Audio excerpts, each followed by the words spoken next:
Anybody that comes from the outside that is not familiar with Gran Cano, like especially here being so close-knit, they fall in love with the place.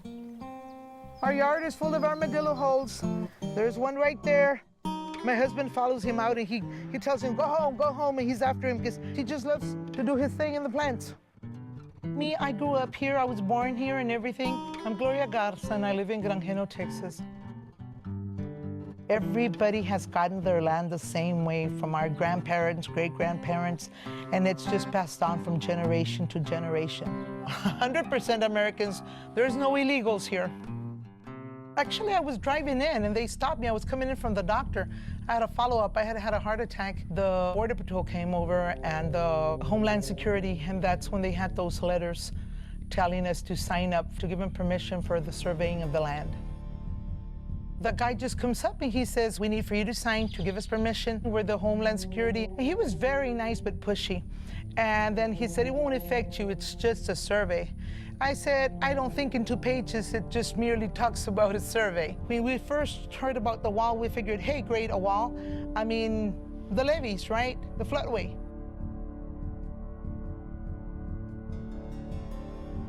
Okay, this is the area where the wall is gonna be at. So all of this will be gone, all of this area. If the wall is built, you'll be on the north side of the wall and I'll be on the south side of the wall. Nobody ever stopped to think or thought of the wall is gonna be taking our properties away. Hey, are you there?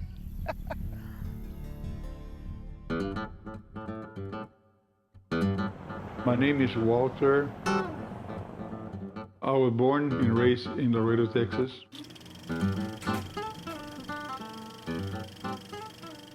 The Spanish culture was there since the beginning. Since the beginning.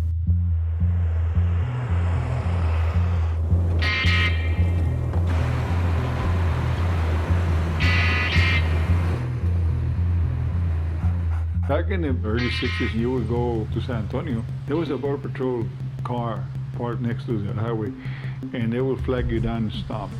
And sometimes they were there, sometimes they were not there. And then they built a canopy, and then they had a station. They have now the dogs. Now they built a huge complex, and they got cameras all over the place. So it's a lot different now. All Americans are rightly disturbed by the large numbers of illegal aliens entering our country. That's why our administration has moved aggressively to secure our borders more by hiring a record number of new border guards, and we must do more to stop it.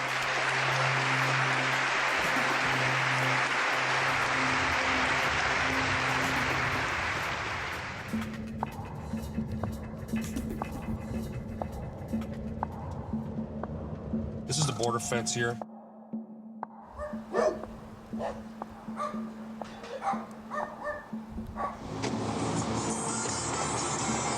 See, these drainage culverts have been covered. These drainages lead into the tunnel that's directly underneath the street here behind us. So they are barricaded. There are people that can come out through there, yes. This is part of the problem, is they come in through the tunnel from Mexico and they come out in these culverts. I've seen 3 generations come out of a manhole. The son, the wife, and I think it was the father and the child. 3 generations come out of there. About 6 people come out of there.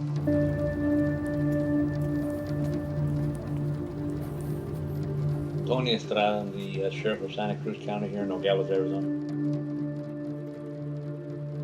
I have 39 years of law enforcement experience here at the border.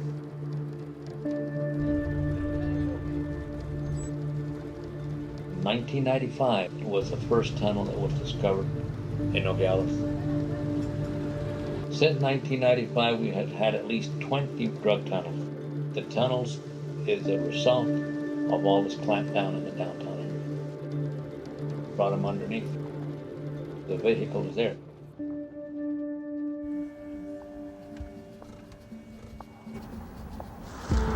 Right down here.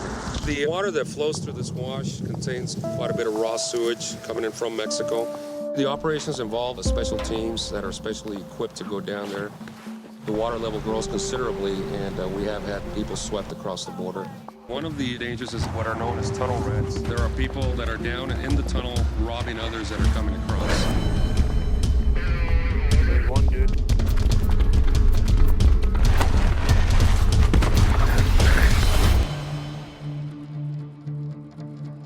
We keep seeing more and more that even though they secure the border, or they try to secure the border as best they can, it seems like the drugs are finding their way through. Working along the border, we have multiple cases. George, how's it going? Fine. Getting ready for the burn? Hopefully soon, yes, sir. How much are we going to be destroying this? 500 pounds, 26 pounds of cocaine. Back in the mid-'80s, narcotics became a very, very serious problem. I'm Clarence W. Dupney, Pima County Sheriff. Cocaine had formerly been primarily into South Florida and along the eastern seaboard. And because of some of the enforcement activities in those areas, a major switch occurred. And 80% of the cocaine coming into the United States, most of the marijuana, and other drugs come across the Mexican border. A lot of it comes up the corridor from Mexico to Arizona. The purpose of our press conference today is to talk about border crime and what we're doing about it. The level of violence has increased considerably. The people smugglers and the drug smugglers are using the same corridor. Illegal alien smugglers are now becoming targets of heavily armed bandits.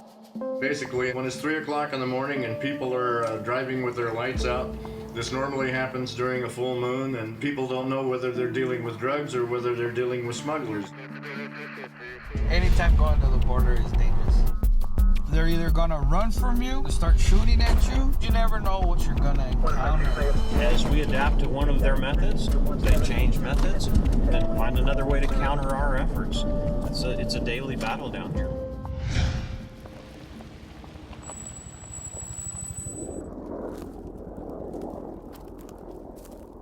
That right there is a tunnel used by illegals and smugglers.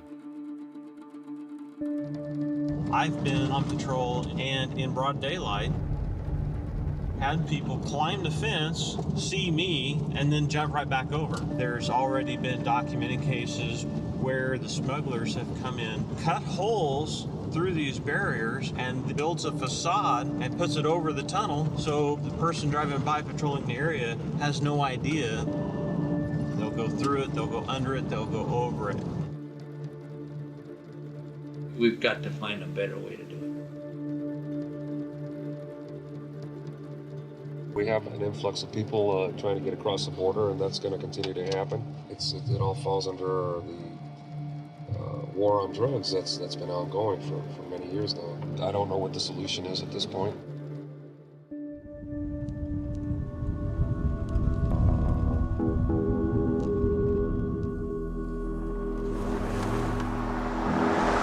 Where we're going now is a major pickup point. Illegals coming through this area. There's fresh footprints right here. These are fresh. These had just come through last night. This might be a female right here.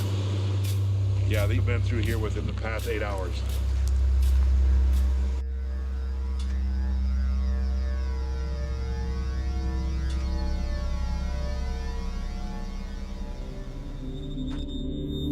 We're trying to say it by being down here and telling our government that it's time that you take care of it. You need to come down here and do your job. Don't sneak in my backyard. And basically, this is our backyard down here. We got another group back here. Yeah, there's a bunch more right here. There might be more. Todos? More amigos? See?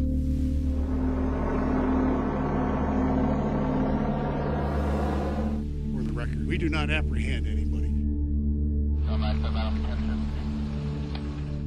Minutemen do not have police authority. It's kind of exciting. It's kind of like a chase type of thing, you know. It's kind of sad because, you know, they're just people.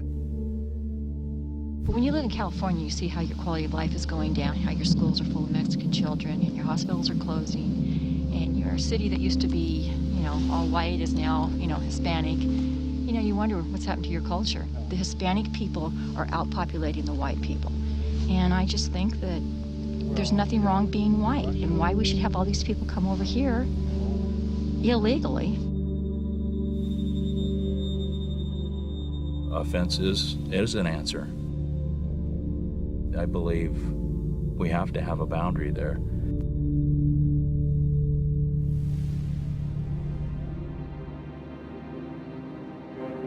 The issue of immigration stirs intense emotions. And in recent weeks, Americans have seen those emotions on display.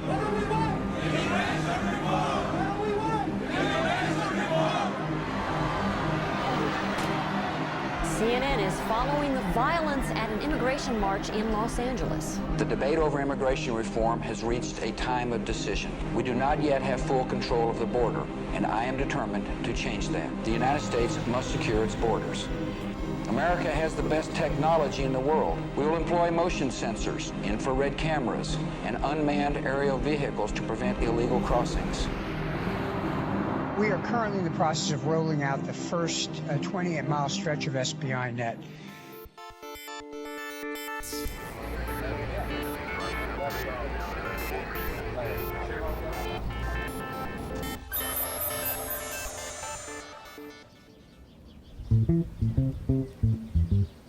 We've always been treated differently by law enforcement. They'll do things down here that they wouldn't do in a retirement community or someplace else that had money. This is Aravaka.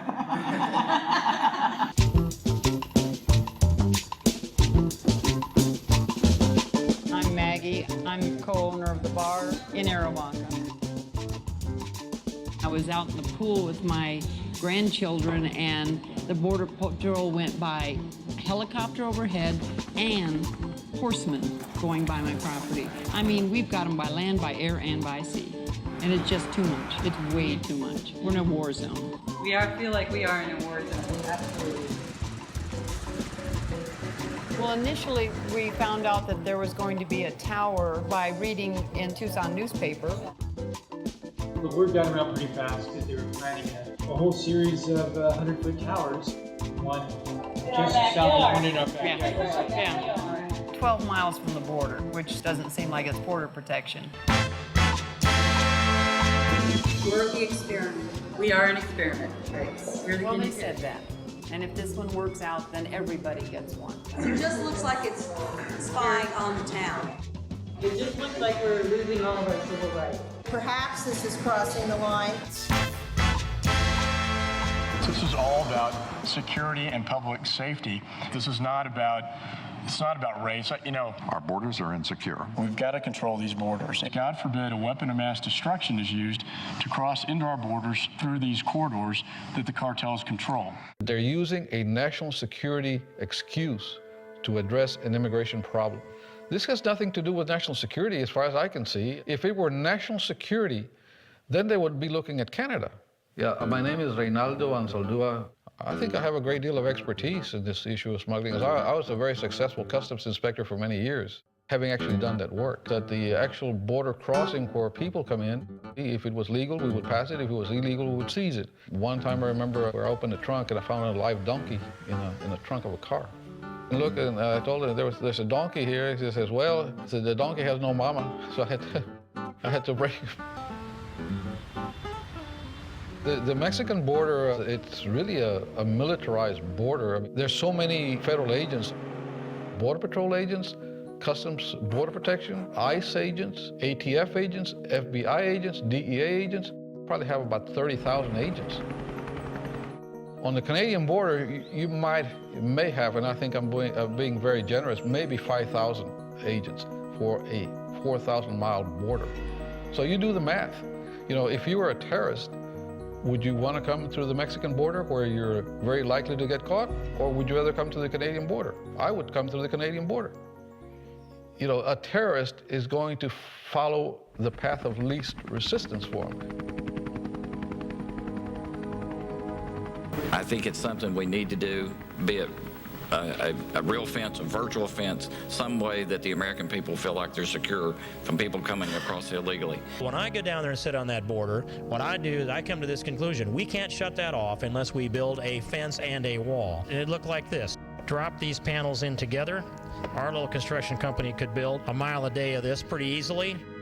If somehow they got their economy working and got their laws working in Mexico, we could pull this back out just as easy as we could put it in. Put a little bit of wire on top here. We could also electrify this wire with the kind of current that wouldn't kill somebody, but it would simply be a discouragement for them to be fooling around with it. And we do that with livestock all the time. Now one side says, send all the illegals back where they came from and let's build a big fence. Hey, I have an idea. What about being realistic and just actually solving the problem? As I often say, you show me a 50-foot wall, I'll show you a 51-foot ladder. Voting for fences may be good politics for some, but it's bad policy for America. I think it was nothing but politics, the worst kind. It was intended to be a conservative wedge issue. Those who would do us harm can infiltrate. We must secure our border. Members of Congress like Duncan Hunter thought they could hit the national security drum and convince people Democrats were not tough on national security. We definitely need some fencing. There's no question about it. Thank you. Please be seated. Pleased that you all are here to witness the signature of the Secure Fence Act of 2006. This bill will help protect the American people. This bill will make our borders more secure.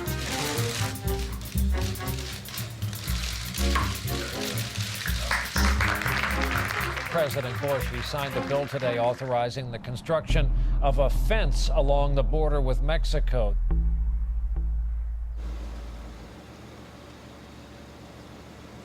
The first thing that I thought about when I heard about the wall was just, the immediate thought was the on-the-ground damage that it would do.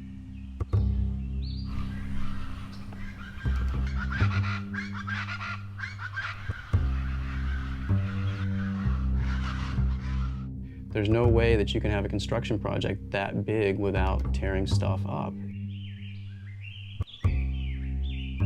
Yeah, my name is Scott Nickel. I'm with the No Border Wall group, a grassroots coalition that's fighting against the wall.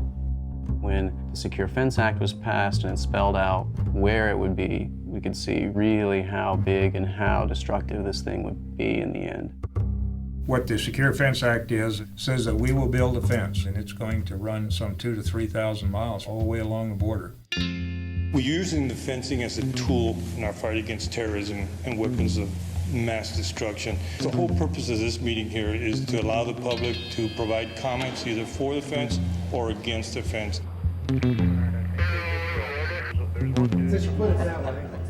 Quite frankly, a lot of folks who are opposed to fencing are referring to it as a wall.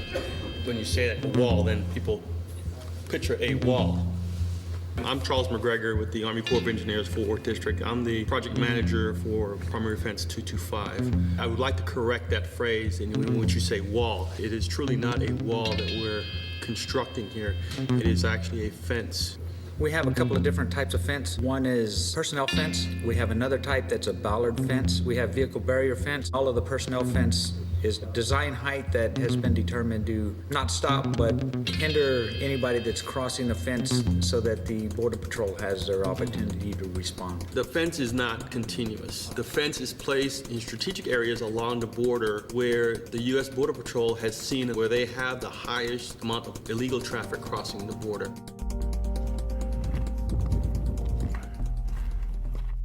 Off to my left is an area that has not been treated.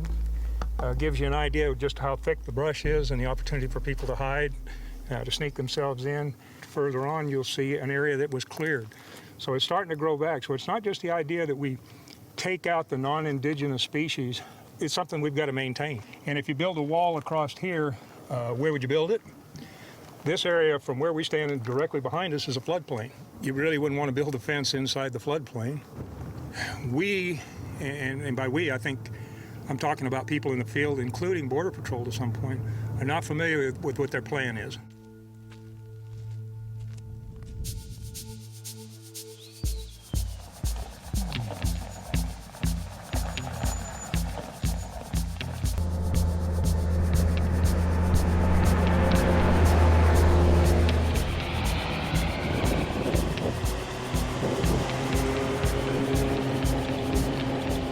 land shall remain the property of the government at any time within a reasonable period. And then it goes on telling you about that, you know, they can even have towers built and stuff. So really, you know, once you give them the permission, it's up to them to do whatever they want. We have no information from the government. All we know from the government that they want to come in because there's going to be a wall built in the area. They have never been here to explain to our people what their plans are. There was absolutely no communication. The Department of Homeland Security has held no town hall meetings in the Rio Grande Valley. 1 million people live here, 70 miles of fencing was proposed, and zero input. It's not getting on the record. My name is Steve Taylor. I'm the editor of the Rio Grande Guardian. We cover the border from El Paso to Brownsville. The leadership in McAllen had asked David Aguilar, the top guy at Border Patrol, and he said, there's no plans, nothing has been decided yet. It's still very in the early stages. We'll let you know when things are happening. We're not building a wall from the territory that I'm responsible for. The very same day he was telling the leadership, the elected officials, there's a secret meeting going on in Weslaco with Border Patrol saying to the landowners, you're going to have a fence, can we come in and scope out your land? Nobody could find any official document as to where the fence would go and what consultation was taking place. My family's property is right along here, right the heart of Rio Grande City. It's 100 acres right up right here, so it's not that far from the river. My family and I have not received any answers. We received a letter basically saying, give us the right of way or else we're going to go ahead and take you to court to get it. My parents are not attorneys, so you can only imagine how they felt to receive that letter when they've always been law-abiding citizens, worked hard to protect the property, and then be told, not by the government, but by other local officials, that there will be a public hearing. I don't even think that they want to listen. I've been on the river for 12 years. I've never had a problem, never had a break-in, nothing.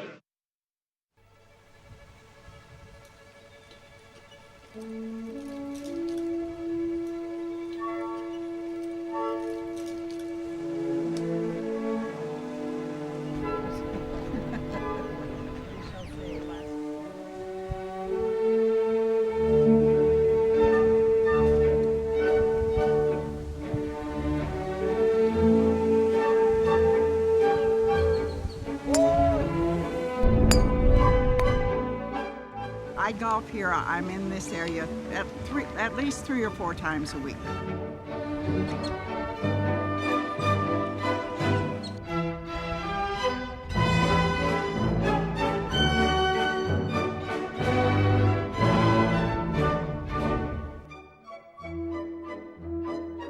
The golf course is right on the Rio Grande River. This is Mexico over here. The Rio Grande runs kind of right around the bottom corner of this golf course. My name is Bob Lucio. I'm the head golf pro and business owner at Fort Brown Golf Course in Brownsville, Texas. When golfers go up there right away, you can see the river down there, and you could actually hit a golf ball right into downtown Matamoros, Mexico. So we put these signs out.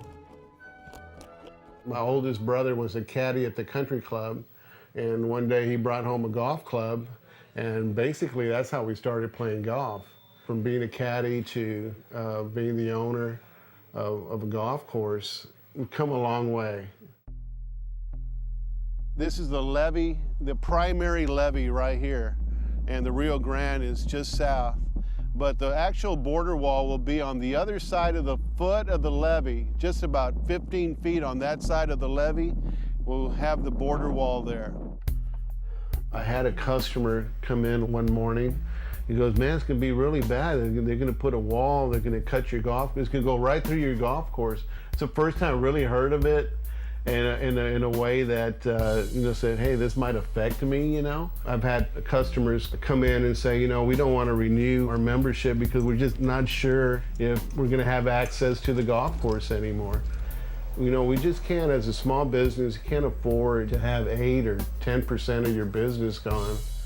You know, it makes no sense. What's it going to prove? The Berlin Wall's down. Why do we want to build one in Texas? It'd be 60 feet from the levee right here. So it'll be right down this way, more or less. I was the first mayor to pick up the banner against the wall. I was the only one that said, we have rights too. They took a blanket approach of paying all landowners $100 for accessing their lands for 6 months. That is not fair market value. And nobody would rent their home for $100 for 6 months use. Horrible! They told one family here that they would get $3,000 an acre. What can you buy with $3,000? The federal government has threatened that if we didn't sign the access agreement, they will use the power of eminent domain. There are some who take the attitude they don't want to have fence built on their property. The difficulty is if you own property at the border and that property is a byway for smuggling of drugs and people, we've got to get control over that. And much as I respect people's property rights. And this wall, all it's going to do is take our properties on Salduas Park. Now they're building it on Salduas Bridge. You're naming all these areas for our family, but yet they're doing everything that they can to take all our land. It's closer. I mean, real close, and there's a lot of crossings there. So you're 15. That is 2 miles. You've got 2 miles of fencing coming in here. Huh. It's small, but for me, it's very big. It's very big because it's all I have. It seems to me that they're not really giving these people due process. They're just going to court and the judge rules, but there's no real hearing or anything like that. And that's un-American, and it's unjust and unfair. I mean, we're human, and this is home to us. And sure, we understand about progress. We're not back times, but not when it hits home, okay?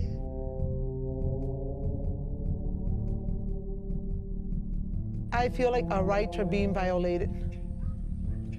You know, you don't expect this in the United States to happen.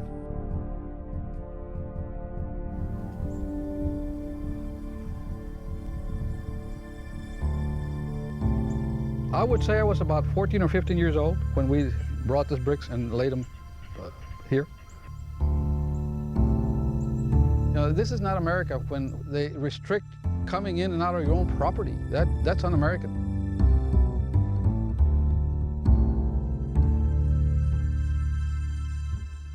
This is really an injustice to the local people.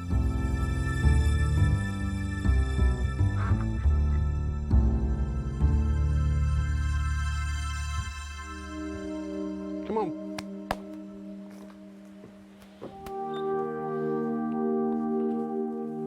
I have met with Border Patrol. The latest is now that they want to put a gate, that free flow area of the entrance of the golf course, and they want to close that gate when we're not in operation. The wall was going to be on the south side of the levee. Now it's going to be on the north side of the levee. Now we have a gate. Now they want to close it at some time. It's changing all the time. I just don't know what the end result's going to be. I do want to invite Michael Chertoff to come down to the golf course, have lunch with me, so I can show him the people that work for me, show him what I do and how I make a living. Oh, I've worked so hard. I've worked so hard for all these years. They need to wake up and see that what we're doing here with this border wall is the most un-American thing that you can do. I can't believe that.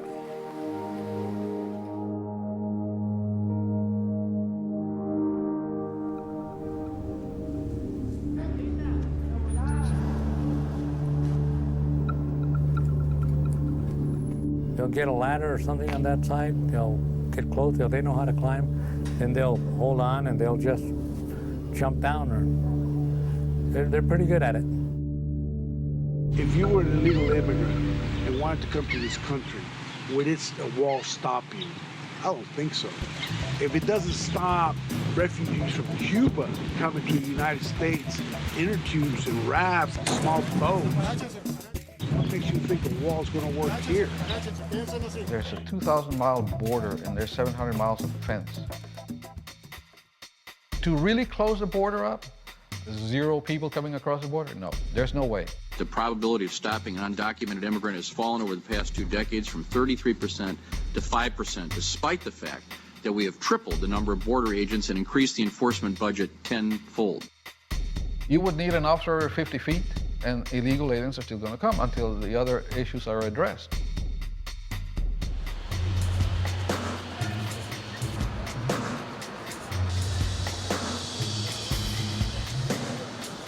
Las autoridades han podido parar al fenómeno migratorio. Bienvenidos, estamos en Altar, que es un pueblo, parece, en escena mundial de la migración.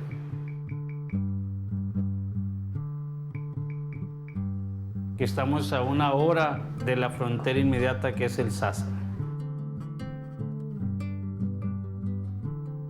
Soy el sacerdote Prisciliano Peraza García. Estoy incardinado a la diócesis de Hermosillo. Ellos vienen y compran sus cosas que necesitan para llevar en el camino. Siempre es negro porque llevan para el desierto, para que no los capte. Todos estos negocios son a partir de la migración. Aquí era...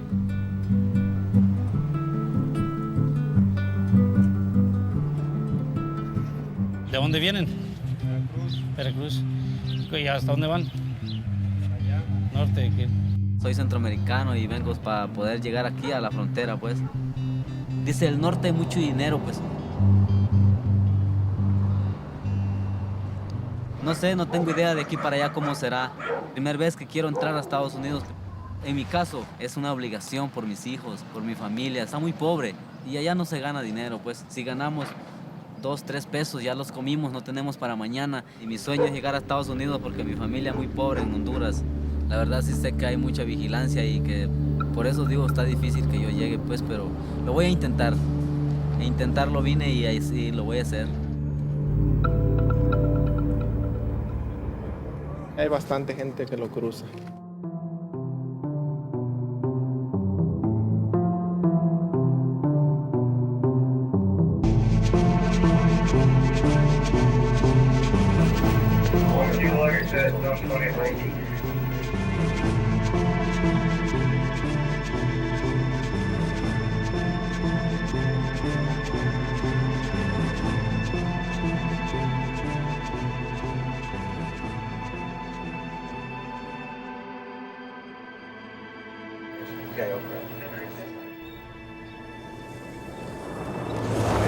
We're looking south towards the international border fence, and what we have there is a person who has just jumped the fence and is walking through a sedan grass field. You can barely see the top of it there. I've got 4 over 5. There might be one. He might be the guy. Actually, there's a second group that I cracked. I got another one.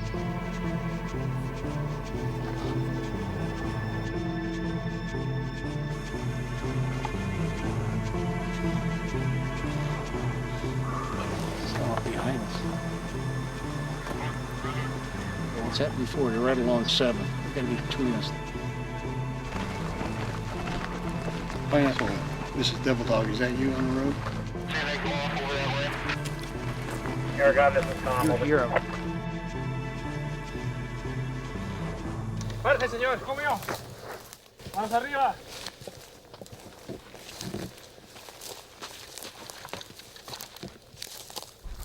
In the thermal scope, I saw one stopped here. This is one of our better posts here. I mean, there's 5 trails that come up to the road right here, and we're just watching them through this thermal vision scope, which picks up heat. Yeah. Alter. ¿Una familia en el grupo? Aquí, sí. Sí? Sí. We're 35 miles north of National Guard and Border Patrol, and we're still seeing this many people. President Bush saying the border's secure is ridiculous. ¿Por qué vienen aquí? Mejorar pues, a veces donde vivimos no hay el sustento, no hay mucho de qué vivir. Y eso venimos a trabajar. Mucho trabajo. Sí. Each one of those individuals that comes across the border is a human being. They have families, they have needs, and they've just found that the easiest way to do that is to come across the border and get a job over here. I think we as a whole are part of the problem in that we over the years have allowed people to come into the border, across the border, because we haven't had a secure border. We've got used to those people being here, and now we're suddenly saying, okay, we want to stop it. ¿José? A trabajar. ¿Y dónde nació?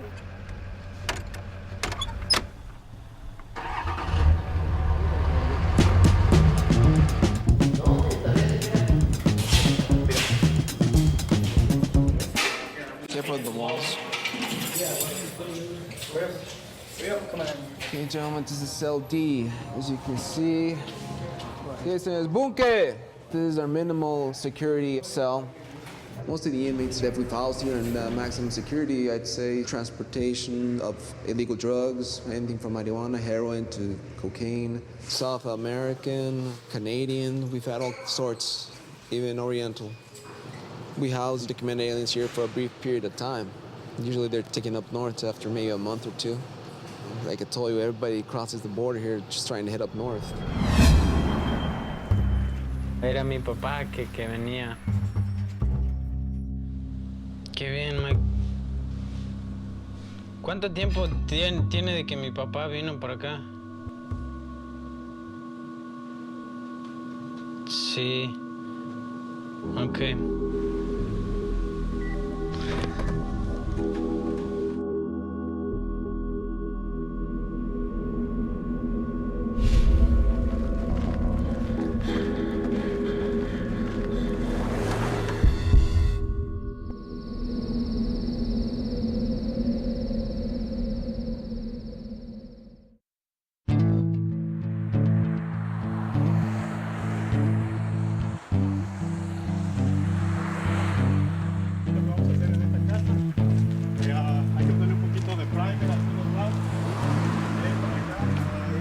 Nada más los que tienen la madera raw. Así que cuando acabes ahí, acaba con los 3 que tenemos acá. Y déjame saber cuando ya acabaste. Esto que me está pasando en este momento es algo increíble. Estoy aquí. Es muy difícil, pero no imposible. Sí se puede hacer. Luego la mayor parte viajé en tren carguero.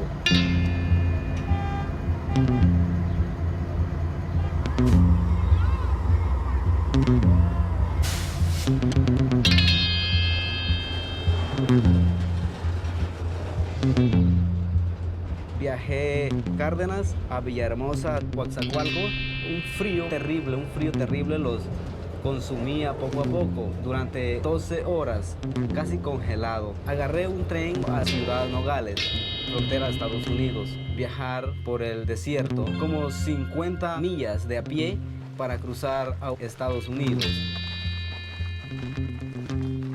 Había logrado mi sueño americano. Lo logré. Es todo.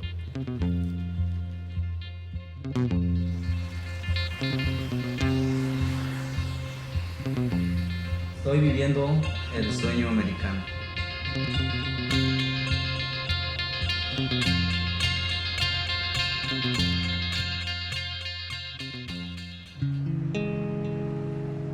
This is me, Papa, my father, Jose. He just came across.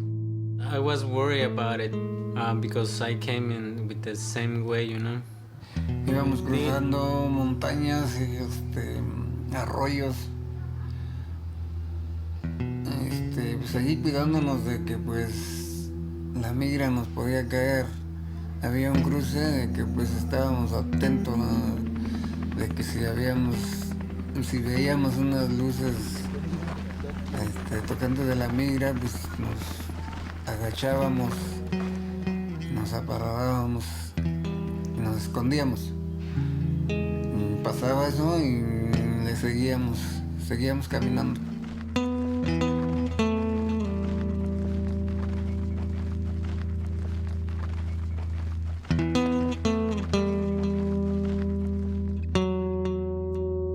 Así cruzando entre cerros.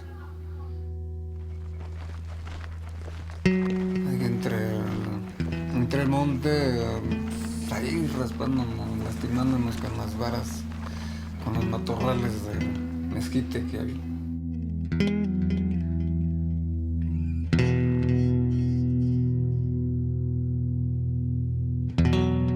Ya, pues, por fin en la madrugada cuando llegamos a... ¿Qué pensaste?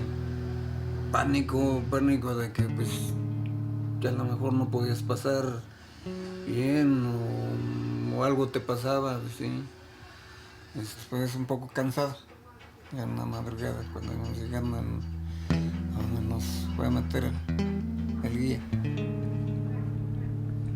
Es un poco triste ver lo que escuchar lo que le pasó a mi papá cruzando la frontera, porque fue algo similar a lo que a nosotros nos pasó.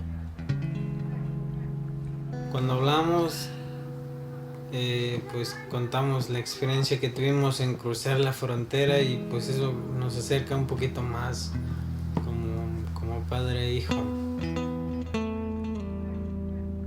Hay bastantes familias que les pasa algunos casos similares a la nuestra. Se separan de la familia.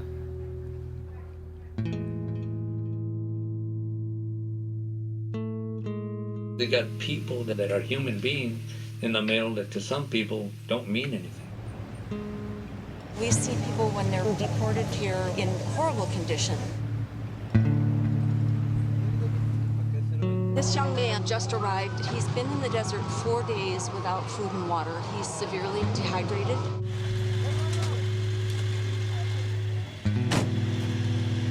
La construcción del muro era una de las mayores estupideces que podían hacer el gobierno norteamericano. Son respetuosos de las decisiones, pero yo pienso que ese muro no hace más que separarnos.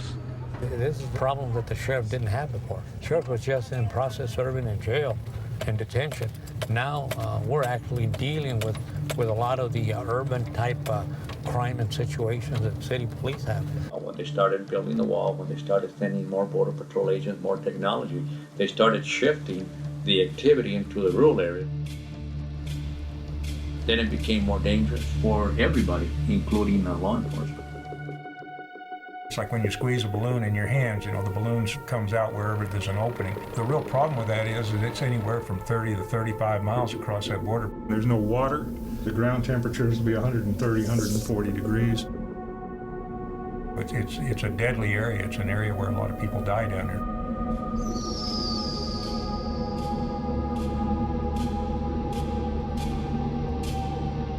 The body temperature climbs, and when it reaches a certain point, organ systems start to fail, the person becomes confused, as people show symptoms of hallucinations, some mental processes change, eventually the blood pressure drops, and they end up dying from it.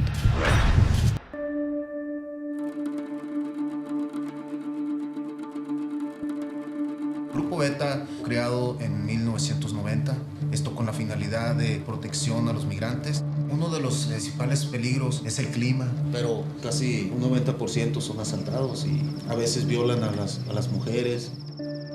Pudimos encontrarla, ella ya tenía como 72 horas extraviada y con un balazo en su brazo, estaba saliéndole su sangre y ya se encontraba mal, pero duramos muchas horas buscándolo hasta que lo encontramos y sí logramos ir, ¿no? Porque ya estaba casi para morir. You find people who drink their own urine in order to try to keep alive. They would get lost, they would get sick, they would die, they would get killed, they would be robbed. There was just so many things that were happening, things that we weren't experiencing before. Porque esta persona les quitó dinero a unos migrantes. Los migrantes no se dejaron y algunos le dieron pedradas. Pues muchas veces, si van niños, también los niños ven todo esto. These people are going to continue to come. There is nothing that's going to change that. It's the organized smugglers who are willing, at a moment's notice, to commit violence upon anybody that gets in their way. We had a situation where we had 3 bandits hide, assess the traffic going back and forth, and they literally opened fire. There, Okay, call it. Okay, Right, 1, 2, 3. The enhanced enforcement has led to a whole new set of problems, and it creates a more desperate situation.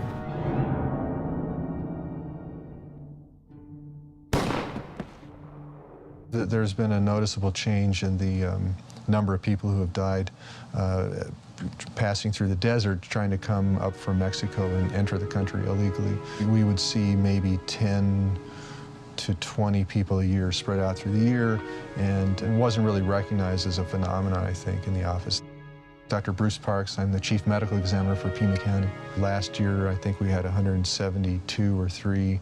The year before that, 2005, there were 197. 2004, there were 172 or so. At least over the past several years, between 1 and 200 people a year that die coming into the country. Each one of these storage units can accommodate about 120 full-size individuals. We have probably on the premises over 100 border crossers. The office has had to adapt to the increased numbers of border crosser deaths. We just ran out of space. So this is the auxiliary refrigeration unit that we had constructed because of our storage problems, which were primarily the result of so many people that are dying as they try to enter this country. Nobody believes that it will happen to them.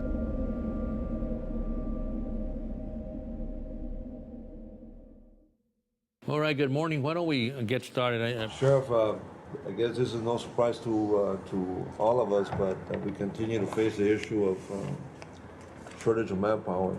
The way it looks right now, I believe we're going to have to be returning somebody back to the state, and as well as the governor's office branch as well. Because of the shortage of manpower, we don't have people to work. Even though each and every one of the divisions in this sheriff's office needs more funding and more resources, I think one of the things we've managed to address is the patrol division, because that's where we were hurting. I keep telling people, everything that spills over the border illegally that we have to deal with is a federal issue.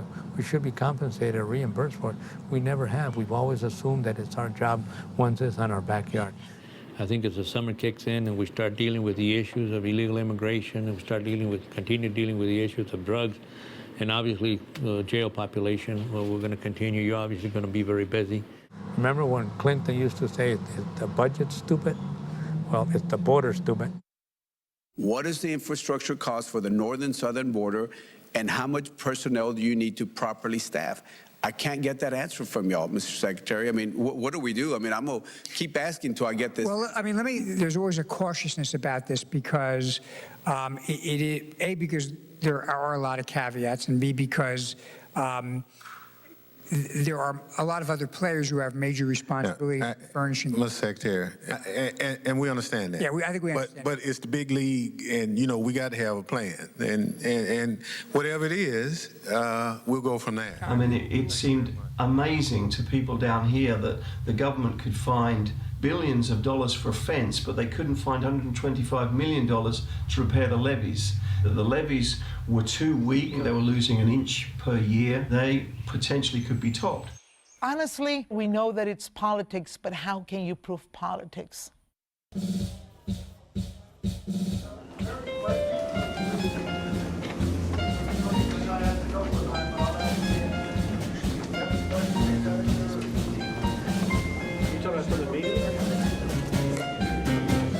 need some leadership here locally. Legitimate Mexican citizens are coming to stimulate our economy. They're getting tired of it. We're talking about walls. There's an invisible wall being built there, and it's killing us. So I hope that you can use your position in the Senate to get us a meeting with somebody who has some authority, because the policy down here is just not working. Mayor, I share your frustration at the delays at the international bridges, because I agree with you. We need to make legal commerce and traffic across our international bridges easier and less burdensome while we work together to secure other areas for the obvious reasons. We have a lot of well-meaning people that comes along the border. They stand there for a photo opportunity. They allow Border Patrol or myself to brief them, and within a couple hours they fly back to Washington or wherever they're coming from, whatever state. It becomes a point where it seems like we're running a demonstration show, like who's coming this week and who the cameraman and what kind of pictures they want taken of them, and then they can say they've been to the border.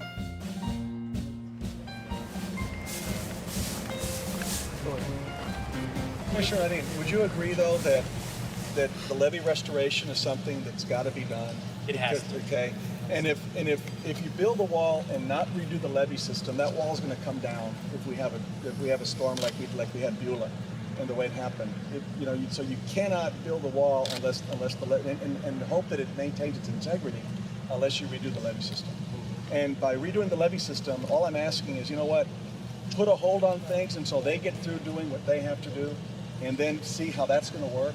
And you may not have to build a fence. You can do your virtual scheme by utilizing the improved levee system that IDOWC is going to recommend.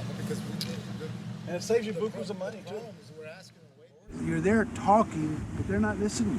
One senator, I didn't mean to insult him in any way, but I saw him change colors when I told him I felt that in part this agenda to build a wall was a racist agenda. It certainly is a big border. A very big border. Call the president and Congress today and give them a message. Where's the fence? President Bush signed the Secure Fence Act. That means that the fence has to be done by the end of next year. 854 miles of double border fence was mandated to be constructed. It's been 6 months and they've done 11 miles. So this administration has a case of the slows. Update us on the status of the fence along the border and what the projections are. We have the money that we need this fiscal year to keep on track to get 670 miles done. The Department of Homeland Security and Secretary Chertoff, they don't really care where it goes. They're building pieces of wall in the middle of nowhere where it's not even called for by the Secure Fence Act. They don't seem interested in what impact it's going to have. They just want to have a mile count. I've flown all the way out west and seen miles and miles of fence and vehicle barriers. We're well on our way to getting 370 miles of pedestrian fencing. We're going to have 200 to 300 miles of vehicle barriers. We're going to have barriers basically from the Pacific to the Texas border.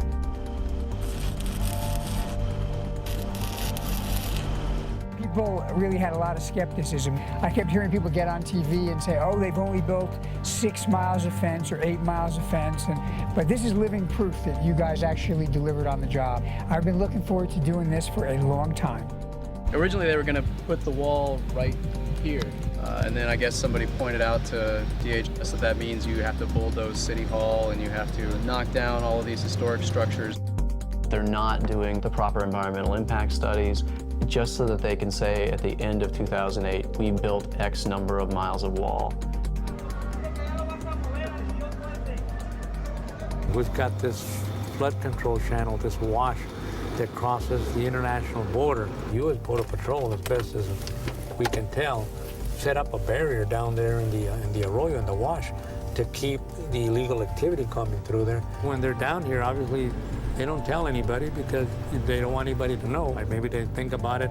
Maybe they didn't think it was going to be a problem. We'll see a few thunder showers heading toward the southern part of Arizona. Whenever we see these dark clouds start looming on the Mexican side, we worry because we know that water's coming this way. Every year, it's a result of the monsoon season. We get a lot of water, a lot of rain, and it comes real sudden and real quick. Sonoran officials tell News 4 the Nogales station of the U.S. Border Patrol constructed a concrete and steel wall about 3 feet tall, and that wall, Sonoran officials estimate, stopped 60% of the water's hydraulic flow. The pressure forced its way up into the city. Just burst into the roadway. The wall on this side, the wall that's over on the surface, prevent a lot of that water from coming over. They stopped the normal flow, and as a result of that wall, it created the flooding problem that they had. 4 blocks of Nogales shut down and businesses were ruined. It affected the merchants in the downtown area. They were flooded. They had thousands of dollars of damage.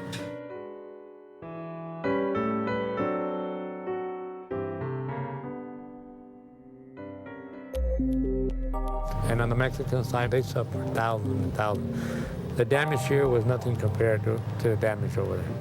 The International Boundary and Water Commission should have known about this wall. They say they didn't. Neither did Mexico. The International Boundary Commission is kind of like an oversight or governing body. It has supervision or what happens in the wash. There's an international agreement. There has to be some coordination every time something is done down there. That didn't happen this time. Once we sit down and rehash how we did things and what our needs were, it always boils down to one thing: communication. And that's what happened down here. The lack of communication.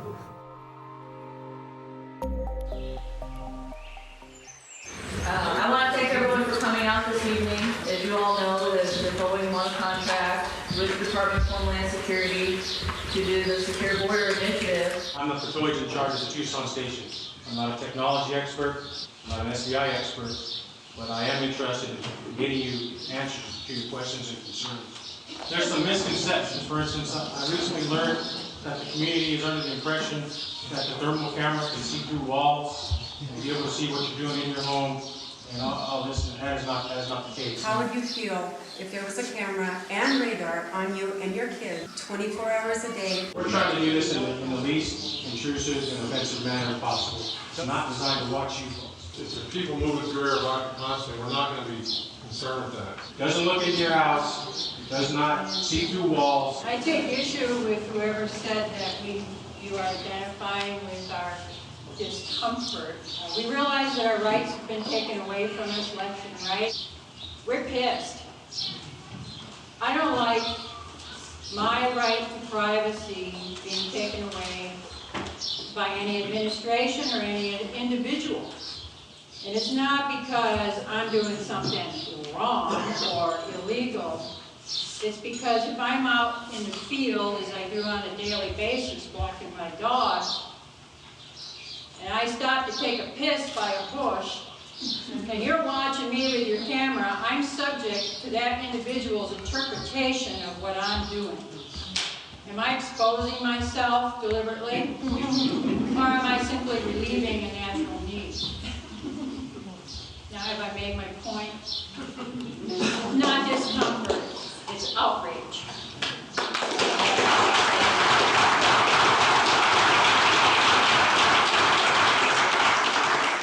About a year and a half ago, there was a meeting in Tucson for private companies who were interested in this virtual wall. There was a lot of talk about how much money was going to be made. And I think that what this is really about is money.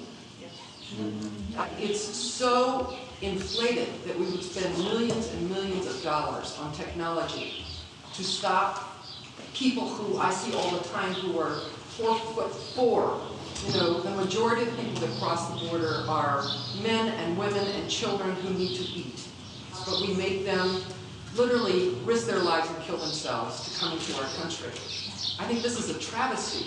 I don't get spending billions of dollars to have this virtual wall that we can pat ourselves on the back and say we can stop those migrants.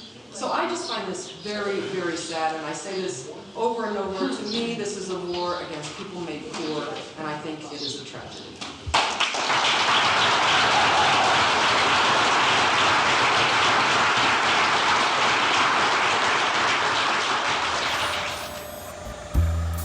On a good day, it works 30% of the time. We were hearing from the folks there. P28 is a particular concept. We tried it in a very challenging part of the terrain. Because I liken it to, you know, you get a car and there's some problems with the trim, or, you know, maybe there's a problem with the radio or the CD changer or something like that, and you take a credit for it.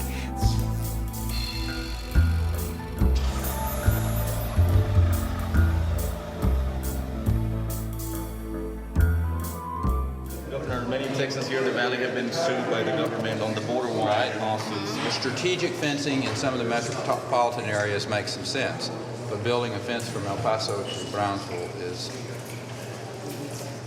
I think, I've used a lot of different adjectives, but not very smart, a waste of money. A lot of people who assumed that the wall would never actually be built because it was such an absurd idea kind of had the reality of it driven home to them. It's not going to be stopped because people put their heads in the sand. You know, if it's stopped, it's going to be because people get active and oppose it. All the little orange spots are wildlife refuge tracts. Effect on flooding doesn't get addressed. How people are going to access the river doesn't get addressed. That's the big concern with them doing anything to the levees, is that they're not addressing any of the basic questions of how is this going to function. You know, they don't care. I started calling people up and everything, and everybody was just like, you could say shocked. I started researching the internet, and that's when I found out about the no border wall. I held a meeting called AP News, and that's how everything started. I want to thank everyone for being present today. We believe that building a fence is a waste of taxpayers' money, will not stop terrorism or illegal immigration. We believe there's a better way to do this. This may be our last chance to challenge the process to get our comments into the record. They want to destroy our good city, and I don't think that's fair. No, I vote no to the wall.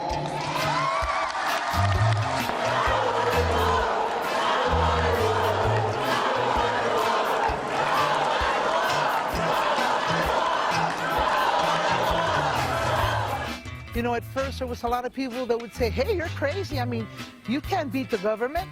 But it's like I've said all along, I mean, we are the government. The government gets paid by us. We can read and write and speak up because we know laws too.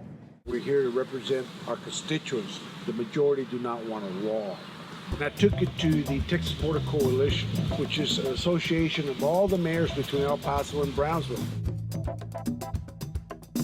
And we're going to hire the constitutional lawyer to represent us in a class action lawsuit against the federal government, should they try to build a wall. I can say with certainty that nobody cares more about our border than we do.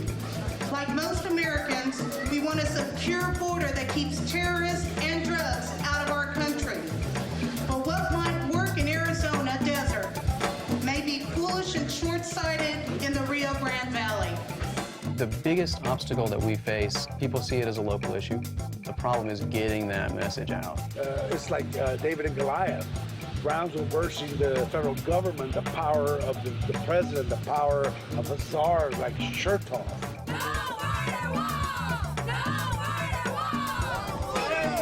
And I believe that if we speak out, hopefully reason will prevail.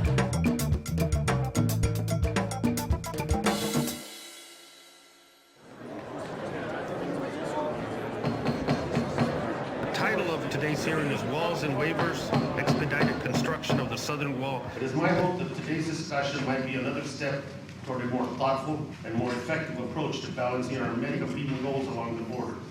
Early last summer, we were notified of plans by the Department of Homeland Security to build a fence 18 feet high on top of the levee, essentially placing our entire golf course on the Mexican side of the fence. I did not sign the document. There are about 400 different people who are impacted directly, as in they own land right along the border here in Rio Grande Valley. We've talked to each and every one of them. We are in dialogue and continue to be in discussions with them. Chief, it seems that we have a room full of people here that don't agree that they were even informed.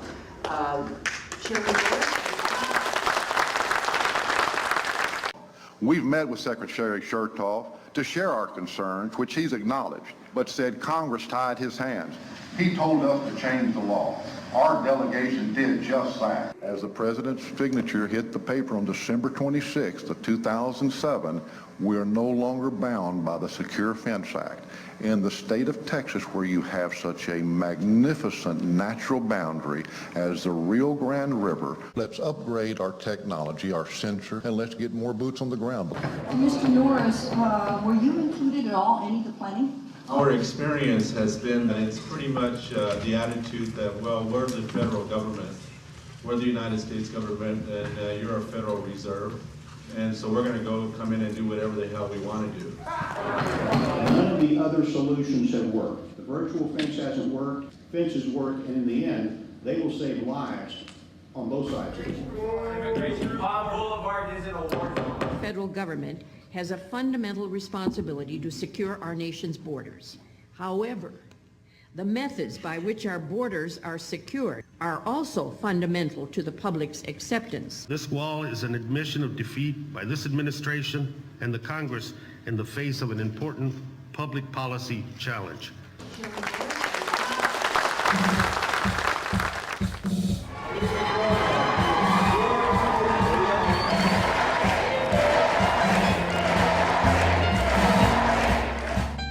Okay, mate. Yes. Right. Texas is in play now, big time. No one ever thought that would be the case. Welcome to the University of Texas at Austin, the capital city. The Democratic presidential candidates are here tonight. When Texas go to the polls on March 4th, they may have a huge say in the Democratic presidential nominee. Clinton voted for the Secure Fence Act, but she has enough friends down here. I think they will have some influence. A controversial item, the border fence. Senator, back in 2006, you voted for the construction of that fence. As you know, progress has been slow.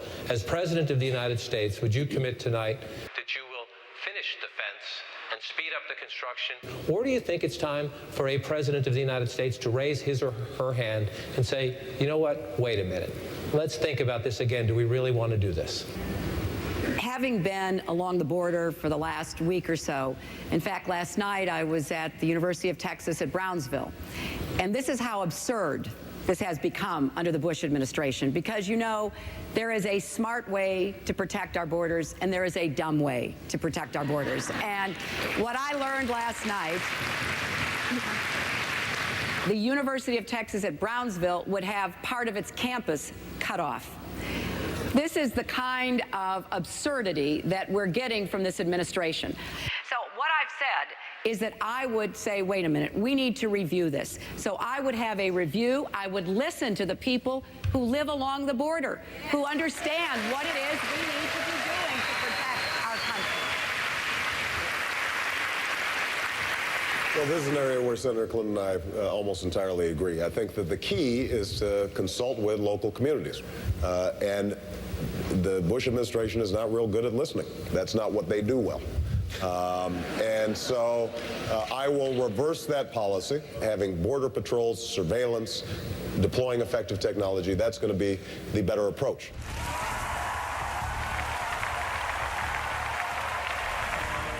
35% of Texas is Hispanic. Most Hispanics are against the border fence. All those candidates that were really strongly anti-immigrant, pro-border fence, they've all been defeated. The Tancredos and the Duncan Hunters of this world got 1% of the vote. Romney made the border security a top issue. Senator Cornyn was going to get hammered in the general election for voting for the fence. Good afternoon, everybody. I'm delighted to be here in the Valley to announce a joint plan to go forward to build a barrier along approximately 20 miles of Hidalgo County. The community needs to have levees that are strong and capable of dealing with the challenges of the 21st century. And by being able to blend the community's needs and the country's needs, we came up with a win-win situation here. But I don't want anyone to mistake the fact that we are determined to get the job done.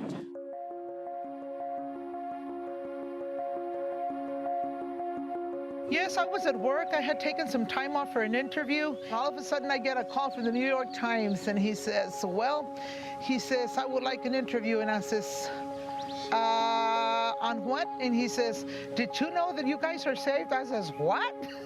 And I started calling the county commissioners and stuff to find out what went on. And it was like, I got on that phone and called everybody off. Believe me, I took my lunch hour to call everybody to let them know on the results.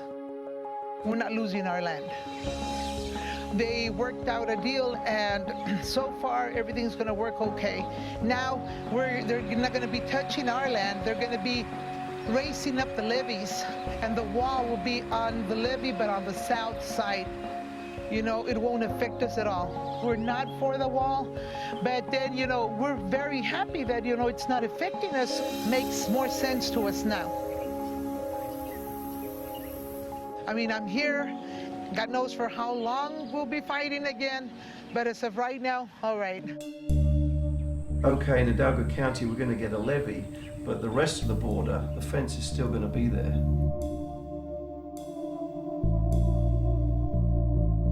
We will actually combine their levee strengthening money and our fence money to build a wall that will serve both as a flood protection wall and as a barrier to illegal smuggling. And that'll obviously, we consider a wall to be equivalent to a fence functionally. So we are on track to doing this, and I feel real bad for all those people that are still, waiting for their answers and stuff. Hopefully somebody will listen to them.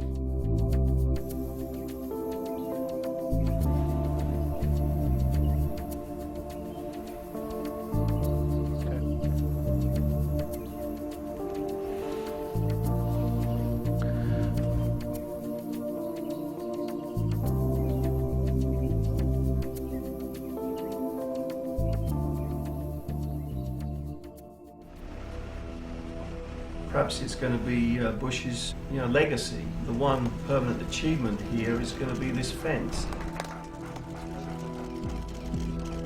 It is now 11 o'clock on the East Coast, and Keith, we can report history. Barack Obama is projected to be the next president of the United States of America. Barack Obama's top choice for Secretary of Homeland Security is Governor Janet Napolitano. Arizona Governor Janet Napolitano criticized the Bush administration's plan to build a wall along the U.S.-Mexico border.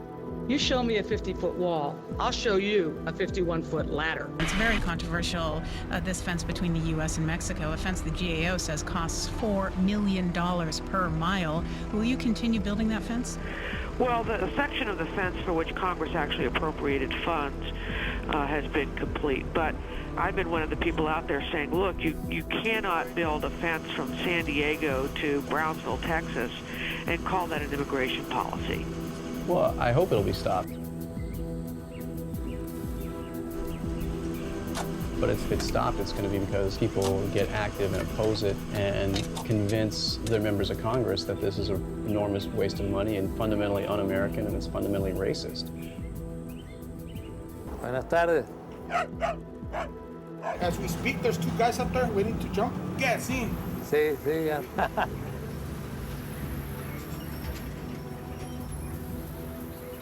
We figured we'd have more of an impact with the federal government if we all got together. All border sheriffs meet on a regular basis.